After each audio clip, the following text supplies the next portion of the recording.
প্রিয় ছাত্রছাত্রী, তোমাদের আজকে আমরা বায়ুমণ্ডলের থার্ড যে আমরা ক্লাস নিচ্ছি আজকে, এই 3 নম্বর ক্লাসে আমরা আজকে আলোচনা করব তাপমণ্ডল, সমষ্টিরেখা, তাপবিষুব রেখা কি, বায়ুচাপ কাকে বলে, একক বায়ুচাপ কীভাবে মাপা হয় এবং কোন যন্ত্রের সাহায্যে মাপা হয়, বায়ুচাপের সঙ্গে বিভিন্ন যে উপাদানের সম্পর্ক, সমচাপ রেখা কাকে বলে, বায়ুচাপ কক্ষ কি, আর চিত্রসহ চাপ বলয় সৃষ্টি এবং তার যে বিভিন্ন অবস্থান, এই কটা আজকে আমরা আলোচনা করব তোমাদের এই ক্লাসে। তো আমরা গতদিন যেখান থেকে শেষ করেছি তারপর থেকে আমরা শুরু করছি। প্রথম আসি সমষ্ণ রেখা।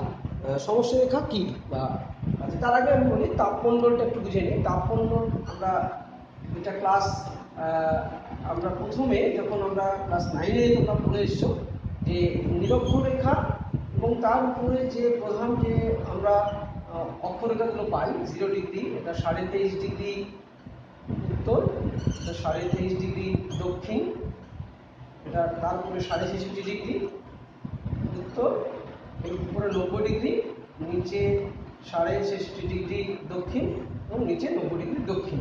তাহলে এই যে অঞ্চলগুলো আমরা পেলাম, অর্থাৎ এই যে আমরা ভাগ করছি, তাহলে এইগুলোকে আমরা বিভিন্ন আমরা নামকরণ করেছি ক্লাস 9-এ। কি আমরা নাম করেছিলাম দেখো, মনে আছে অনেকে, এই যে মাঝখানের যে অঞ্চলটা অর্থাৎ 0 ডিগ্রি, 23.5 ডিগ্রি উত্তর থেকে 23.5 দক্ষিণ, এই যে মাঝের যে অঞ্চলটা, এটাকে বলছি আমরা উষ্ণমণ্ডল। এরপর আসছি আমরা উপরে 23.5 থেকে 66 ডিগ্রি এবং 66 ডিগ্রি, এই যে দুটো অঞ্চলকে উত্তর নাতিশীতোষ্ণ এবং দক্ষিণ নাতিশীতোষ্ণ। আর একদম উপরে 66 ডিগ্রি 90 ডিগ্রি, 66 ডিগ্রি 90 ডিগ্রি দক্ষিণ, এটা হচ্ছে উত্তর হিমমণ্ডল, দক্ষিণ হিমমণ্ডল। তাহলে আমরা যদি প্রশ্ন করে যে পৃথিবীতে কতগুলো তাপমণ্ডল আছে, তাহলে আমরা বলতে পারি 1, 2, 3, 4, 5, অর্থাৎ 5টি তাপমণ্ডল আছে। কি কি? 1 উষ্ণমণ্ডল, 2 উত্তর নাতিশীতোষ্ণ, 3 দক্ষিণ নাতিশীতোষ্ণ, 4 উত্তর হিমমণ্ডল এবং 5 দক্ষিণ হিমমণ্ডল। তাহলে এইভাবে আমরা এই তাপমণ্ডল বা তাপ বলয়ের একে যদি আসে যে চিত্রসহ তাপমণ্ডলের একে অঙ্কন করে বুঝিয়ে দাও, তাহলে আমরা এই ছবিটা আঁকবো এবং এদের অবস্থান দিয়ে আমরা জাস্ট নামগুলো লিখে নেব। তাহলে এটা 3 নম্বরের জন্য আসতে পারে। এরপর আসছে আমরা সমষ্ণ রেখা কাকে বলে। সম উষ্ণ অর্থাৎ একই উষ্ণযুক্ত অঞ্চলগুলোকে যোগ করে যে রেখা আমরা পাবো তাকে আমরা সমষ্ণ রেখা বলি। যেমন আমি একটা উদাহরণ দিয়ে দেখাচ্ছি।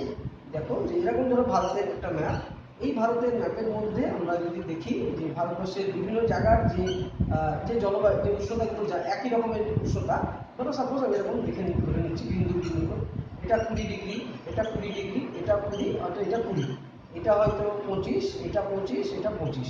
তাহলে এই 20গুলোকে যোগ করে যে রেখা আমরা পাবো, আবার এই 25গুলোকে যোগ করে যে রেখা পাবো, তাহলে এটা হলো 20 ডিগ্রি, এটা হলো 25 ডিগ্রি। তাহলে এই যে রেখাগুলো পেলাম এটাকেই বলছি আমরা সমষ্ণ রেখা। একই রকম ভাবে আমরা যদি একটা সঙ্গে মুখস্থ করি, এখানে কিন্তু আমি সব আনসার দিতে পারি। সমষ্ণ রেখা, সমবর্ষণ রেখা, সমচাপ রেখা, সব একই রকম। অর্থাৎ একই উষ্ণতাযুক্ত অঞ্চলগুলোকে যোগ করে যে রেখা পাই তাকে হলো সমষ্ণ রেখা। একই বৃষ্টিপাতযুক্ত অঞ্চলগুলোকে যোগ করে যে রেখা পাবো সমবর্ষণ রেখা। একই চাপযুক্ত অঞ্চলগুলোকে যোগ করে যে রেখা পাবো তার নাম হচ্ছে সমপ্রেশ বা সমচাপ রেখা। একই উচ্চতাযুক্ত অঞ্চলগুলোকে যোগ করে যে রেখা পাবো তার নাম সমোন্নতি রেখা। এরকমভাবে একই সংজ্ঞা একই, কিন্তু দেখো বিভিন্ন রকম যা উপাদানগুলো চেঞ্জ হচ্ছে। তো আমাদের এখানে আলোচ্য বিষয় সমষ্ণ রেখা। এই সমষ্ণ রেখার কিছু বৈশিষ্ট্য হয়, যেমন সমষ্ণ রেখাগুলো অক্ষরেখার সমান্তরালে হয়। কারণ তোমরা জানো যে অক্ষরেখা পরিবর্তনের সঙ্গে সঙ্গে জলবায়ু চেঞ্জ হয়, সেই জন্য উষ্ণতাটা নির্ভর করে অক্ষরেখার উপরে। সেই জন্য এই সমষ্ণ রেখাগুলো কিন্তু অক্ষরেখার সমান্তরালে হয়। এটা একটা ভীষণ বৈশিষ্ট্য। আর কি, জলভাগ এবং স্থলভাগে যেখানে মিলনস্থল সেখানে কিন্তু এই সমষ্ণ রেখাগুলো কার্ভ লাইন হয়ে যায়, অর্থাৎ বেঁকে যায়। তোমার আগের ক্লাসে আলোচনা করেছি আমরা জল এবং স্থলভাগের মধ্যে উষ্ণতার পার্থক্য লক্ষ্য করা যায়। তাই জল এবং স্থলভাগ যেখানে স্টার্টিংটা হয় সেখানে কিন্তু সমষ্ণ রেখা স্ট্রেট হবে না, সরু। আর উত্তর গোলার্ধে সমষ্ণ রেখাগুলো একটু আঁকাবাঁকা বেশি হয়, দক্ষিণ গোলার্ধে সমষ্ণ রেখাগুলো প্রায় সমান্তরাল এবং সোজাসুজি হয়, কারণ এর জলভাগ বেশি। আর উত্তর গোলার্ধে যেহেতু স্থল জল সব মিলিয়ে আছে, সেই জন্য এই কার্ভ লাইনগুলো খুব গায়ে গায়ে এবং খুব আঁকাবাঁকা হয়ে থাকে। তাহলে আমরা সমষ্ণ রেখা বুঝলাম। এবার সেই তাপ বিষুব রেখাটাকে, তাপ বিষুব রেখা আমরা যদি একটা ছবির মাধ্যমে দেখি যে পৃথিবীতে, ধরো আমি সাপোজ আমি একটা জায়গায় আমি রাখছি পৃথিবী, আমি এরকম যে দ্রাঘিমা রেখাগুলো গেছে পৃথিবীর উপর দিয়ে, এই দ্রাঘিমা রেখার উপর ধরো যে জায়গাগুলো আছে, আমি ধরে নিলাম এটা একটা জায়গা, এই একটা জায়গা, এই দ্রাঘিমা, এরকম সব একটা করে দ্রাঘিমা আছে। এই দ্রাঘিমার উপরে আমি সব থেকে বেশি উষ্ণতা পেলাম এখানটায় 30°। এই দ্রাঘিমার উপর সব থেকে বেশি উষ্ণতা পেলাম এখানে হয়তো 25°, এখানে পেলাম হয়তো 20°, এখানে 30°, এখানে হয়তো 25। মানে এই দ্রাঘিমার উপরে হয়তো এখানে ছিল 20, এখানে ছিল হয়তো 10, এটা 25, এখানে ছিল হয়তো 20, এটা হয়তো 15। তাই দেখো এই দ্রাঘিমার উপর সব থেকে উষ্ণতা বেশি কোথায়? এটা 10, এটা 20, এটা 30, তাহলে এইটা। এই দ্রাঘিমার উপর সব থেকে উষ্ণতা বেশি কোথায়? এটা 15, এটা 20, এটা 25, এইটা বেশি সব থেকে। তাহলে এইভাবে প্রত্যেকটা দ্রাঘিমার উপর সব থেকে বেশি উষ্ণতা যে অঞ্চলে, সেইটাকে যদি আমরা একটা কাল্পনিক রেখা দিয়ে যোগ করি, তাহলে যে রেখাটা পাবো তাকে বলছি আমরা তাপ বিষুব রেখা। স্বভাবতই তোমাদের একটা খুব ভালো প্রশ্ন এসেই যায় যে তাপ বিষুব রেখাটা তাহলে কোন অঞ্চলের উপর দিয়ে যেতে পারে। নিশ্চয়ই সব থেকে বেশি উষ্ণতা আমি এই দ্রাঘিমাগুলো যদি টানি, তাহলে দেখো নিরক্ষীয় অঞ্চলের কাছাকাছি উষ্ণতা নিশ্চয়ই বেশি হওয়া উচিত। সেই জন্য তাপ বিষুব রেখা কিন্তু সবসময় নিরক্ষীয় রেখার কাছ দিয়ে যায়। এটা কিন্তু একটা ভীষণ ভাইটাল একটা পয়েন্ট, তাপ বিষুব রেখা। তাপ বিষুব রেখা কি? পৃথিবীর প্রত্যেকটা দ্রাঘিমার উপরে অবস্থানকারী জায়গাগুলোর ওই দ্রাঘিমার সব থেকে বেশি উষ্ণতাযুক্ত অঞ্চলগুলোকে যোগ করে যে রেখা তুমি পাবে তাকে বলা হচ্ছে তাপ বিষুব রেখা। এবার আসি বায়ু, পরেরটা আসি বায়ুর চাপ কি। এখন ধরো বায়ুর চাপকে আমি যদি বলি, তাহলে আমার হাতের উপরে ধরো খালি হাত আছে, আমি চোখ বন্ধ করে দাঁড়িয়ে আছি, তো আমার হাতে আমি কিছু বুঝতে পারছি না, কিন্তু যদি এই মার্কার পেনটা যদি দেওয়া হয়, তাহলে দেখো আমার হাতের উপরে আমি কিন্তু অনুভব করতে পারছি। তাহলে এই যে চাপ বলতে আমি কিছু একটা একক ক্ষেত্রফল, এই যে জায়গাটা, এটা আমাকে একটা হাতের উপরে একটা জায়গা দখল করে আছে, তাহলে বাতাস বা বায়ু ঠিক তাই একটি স্থানের পরে একক ক্ষেত্রফল বিশিষ্ট যতটা জায়গা জুড়ে এসে থাকে তাকে বায়ুর চাপ বলা হয়। এখন এই বায়ুর চাপ সাধারণত আমরা পরিমাপ করি মিলিবার এককে, মিলিবার এককে বায়ুর চাপ মাপা হয়। এবং বায়ুর চাপ মাপার যন্ত্র হচ্ছে ব্যারোমিটার। তোমরা জানো ব্যারোমিটার বিভিন্ন ধরনের হয়, 14 ব্যারোমিটার হয়, অ্যানিরয়েড ব্যারোমিটার হয়, হ্যাঁ, অল্টিমিটার হয়, বিভিন্ন ধরনের ব্যারোমিটার আছে। তো আমরা জেনারেলি ব্যারোমিটার বলতে যেটা বুঝি সেটা হচ্ছে 14 ব্যারোমিটার। অর্থাৎ আমরা এই ব্যারোমিটারের মধ্যে পারদ থাকে, পারদের সাহায্যে, ওঠানামার সাহায্যে আমরা বুঝতে পারি। অর্থাৎ যদি ব্যারোমিটারের পারদ যদি হঠাৎ নিচে নেমে আসে, তাহলে আমরা বুঝতে পারবো সেখানে ঝড় আসছে। যদি ধীরে ধীরে নিচে নামে, তাহলে বুঝবো বৃষ্টি আসছে। যদি হঠাৎ উপরে উঠে যায়, তাহলে রৌদ্র আবহাওয়া হবে, ঝোড়ো হাওয়া হবে। এরকমভাবে বিভিন্ন রকম পদ্ধতির সাথে আমরা ব্যারোমিটারের সাথে বায়ুর চাপ মাপতে পারবো। বায়ুর চাপের একক কি? মিলিবার। আর বায়ু মাপার যন্ত্রের নাম হচ্ছে ব্যারোমিটার, 14 ব্যারোমিটার। অ্যান্ড্রয়েডও বলতে পারো, অ্যান্ড্রয়েডে কোনো পারদ ইউজ করা হয় না। এবার আসছে আমরা বায়ুর চাপের সঙ্গে সম্পর্ক, অর্থাৎ বাতাসের চাপের সঙ্গে যে বিভিন্ন সম্পর্ক যে বিষয়গুলো আছে সেগুলো আমরা আলোচনা করব। প্রথম হচ্ছে 1 নম্বর উষ্ণতা। তাহলে উষ্ণতা বাড়লে বায়ুর চাপ কি হয়? কমে। উষ্ণতা যদি বাড়ে বায়ুর চাপ কমে, তাহলে কি সম্পর্ক? ব্যস্তানুপাতিক সম্পর্ক। অর্থাৎ কোনো জায়গায় যদি উষ্ণ হয়ে যায়, সে জায়গায় বাতাস হালকা হয়ে উপরে উঠে যাবে, সে জায়গায় নিচে, তাহলে সেখানে চাপ কমে যাবে, তাহলে সেখানে লো প্রেশার তৈরি হবে। তাহলে আমরা বায়ুর চাপ আমরা দেখতে পাবো যে সেখানে হচ্ছে কি না লো প্রেশার হবে, এবং সেখানে বাতাস, তাহলে হচ্ছে উষ্ণতার সঙ্গে বায়ু চাপের সম্পর্ক হচ্ছে ব্যস্তানুপাতিক। এবার আসছি উষ্ণতা, উচ্চতা। উচ্চতা যদি আমরা দেখি যে পার্বত্য অঞ্চলে যদি আমরা উপরে উঠি, তাহলে বায়ুর চাপ ধীরে ধীরে কমতে থাকে, কারণ সেখানে বায়ু ঘনত্ব কমে যায়, বাতাসের উষ্ণতা উপরের দিকে আস্তে আস্তে কমতে থাকে, তাহলে বাতাসের মধ্যে বিভিন্ন ধুলোকণার পরিমাণ কমতে থাকে। তাহলে সেখানেও কিন্তু উচ্চতা বাড়লে বাতাসের চাপ কমে, এটাও কিন্তু আমরা দেখবো ব্যস্তানুপাতিক সম্পর্ক। তাহলে উচ্চতা বাড়লে বায়ুর চাপ কমে, তাহলে এটাও হচ্ছে ব্যস্তানুপাতিক সম্পর্ক। নেক্সট হচ্ছে জলীয় বাষ্প। যে বাতাসে, খুব ভালো করে শুনবে, এটা খুব ভুল হয় আমাদের, যে বাতাস শুকনো সেই বাতাসের চাপ বেশি, অর্থাৎ ওজন বেশি। যে বাতাস ভিজে, অর্থাৎ যে বাতাসে জলীয় বাষ্প থাকবে, সেই বাতাস হালকা। তো জলীয় বাষ্পপূর্ণ বাতাসে জলীয় বাষ্প বাড়লে বায়ুর চাপ কমবে, তাহলে এটাও ব্যস্তানুপাতিক সম্পর্ক। সেই জন্য বর্ষাকালে বায়ুর চাপ কম হয় এবং শীতকালে বাতাস শুকনো থাকার জন্য বায়ুর চাপ বেশি হয়। নেক্সট হচ্ছে পৃথিবীর আবর্তন গতি। তাহলে জলীয় বাষ্পের সঙ্গেও কিন্তু সম্পর্ক ব্যস্তানুপাতিক। জলীয় বাষ্প এর সঙ্গেও সম্পর্ক কমে, এর সঙ্গেও সম্পর্ক হচ্ছে ব্যস্তানুপাতিক। এবার আসছে আবর্তন গতি। পৃথিবী আবর্তন, এটা ওই পাখা, আমরা যদি 1-এ দিই, পাখা যত জোরে ঘুরবে, 2-এ দিলে আরও বেশি, 3-এ দিলে আরও বেশি। অর্থাৎ যত বেশি জোরে ঘুরবে তত হাওয়া বেশি লাগে আমাদের গায়ে। অর্থাৎ পৃথিবীর যত বেশি আবর্তন, যেখানে বেশি বাতাস সেখানে বেশি ছিটকে যাবে। ন্যাচারালি আবর্তন বেগ বাড়লে বায়ুর চাপ কিন্তু কমবে। সেই জন্য দেখো নিরক্ষীয় অঞ্চলে পৃথিবীর আবর্তন বেগ সবচেয়ে বেশি, তাই এখানে বায়ুর চাপ কিন্তু নিম্ন, অর্থাৎ লো প্রেশার দেখা যায়। এরপর আসছি তাহলে আবর্তন বেগের সঙ্গে বাতাসে বায়ুর চাপের সম্পর্ক ব্যস্তানুপাতিক, অর্থাৎ আবর্তন বেগ বাড়লে বায়ুর চাপ কমবে।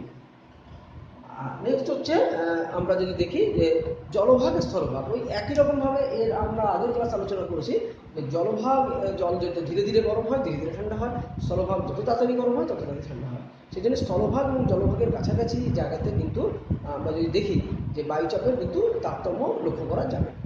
তাহলে আমরা বায়ুচাপের সঙ্গে সম্পর্কের মধ্যে আরেকবার বলি, উষ্ণতার সঙ্গে বায়ুচাপের সম্পর্ক ব্যস্তানুপাতিক, উচ্চতার সঙ্গে ব্যস্তানুপাতিক, জলীয়বাষ্পর সঙ্গে ব্যস্তানুপাতিক, আবর্তন গতির সঙ্গে ব্যস্তানুপাতিক। তাহলে আমরা বায়ুচাপের যদি সম্পর্ক আসে তাহলে আমরা এই পয়েন্টগুলো লিখবো, এটা 3 নম্বরের জন্য খুব ইম্পর্টেন্ট। এরপর আসছি আমরা সমচাপ রেখাকে, আমি এর আগেই বলেছি যে একই চাপযুক্ত অঞ্চলগুলোকে যোগ করে যে কাল্পনিক রেখা আমরা পাই তাকে বলি সমচাপ রেখা। এবার সমচাপ রেখারও বিভিন্ন বৈশিষ্ট্য আছে, একই রকমভাবে সমচাপ রেখার বৈশিষ্ট্য প্রায় কাছাকাছি। এরাও নিরক্ষরেখা বা অক্ষরেখার সমান্তরালে এই বায়ুচাপ বলয়গুলো আমরা লক্ষ্য করতে পারি। কিন্তু এখানে একটা মজার ব্যাপার, সেটা হচ্ছে ওদের একটু দেখাই। যদি আমরা লক্ষ্য করি পৃথিবী যদি মানচিত্র আমরা এরকম আঁকি, যদি আমরা ছোট করে এরকম আঁকতে পারি,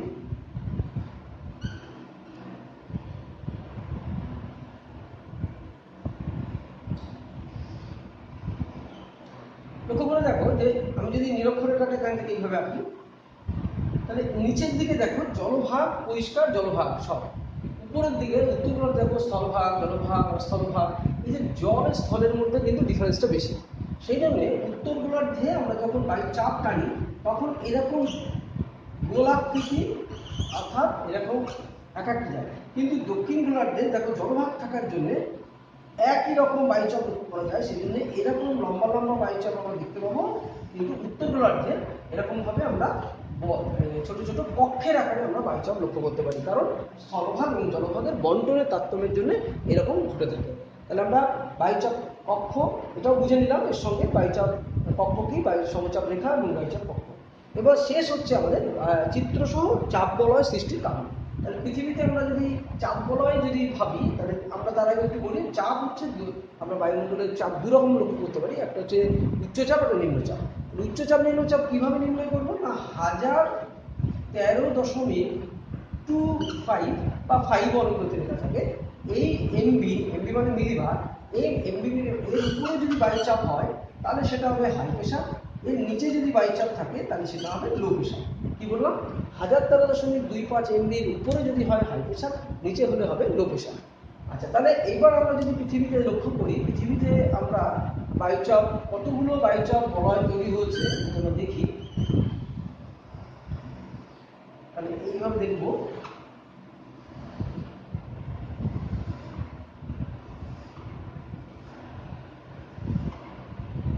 এটা যদি 0 ডিগ্রি হয় এটা 23.5 ডিগ্রি উত্তর, এটা 66 ডিগ্রি উত্তর, এটা 2 ডিগ্রি, একই রকম ভাবে 23.5 ডিগ্রি, 66 ডিগ্রি, 29 ডিগ্রি।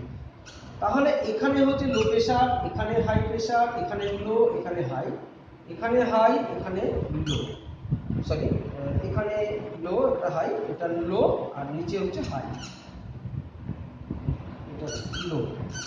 তাহলে আমরা কতগুলো বায়ুচাপ তৈরি হলো আমাদের, 1 2 3 4 5 6 7।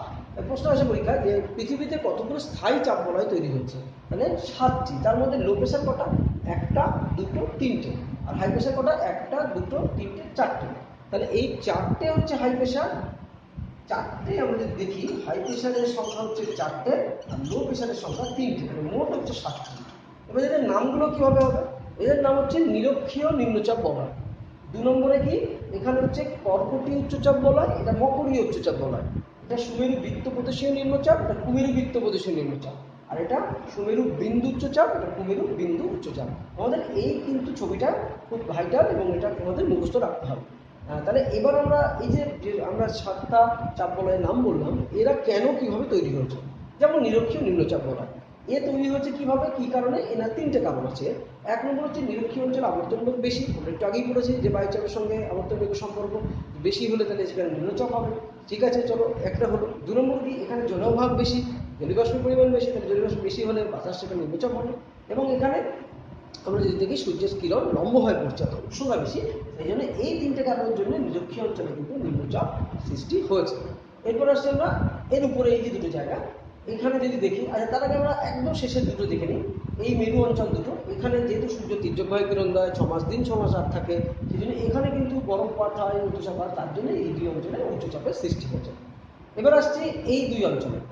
এই নিরক্ষীয় অঞ্চলের যে অঞ্চলে বাতাসটা আমরা দেখব পরের ক্লাসে, এইভাবে আসার জন্যে এরা বাতাস দুটো ধাক্কা লেগে কি হয়, উপরে উঠে যায় এবং উপরে উঠে এই দুই অঞ্চলে শীতল হয়ে নেমে আসে।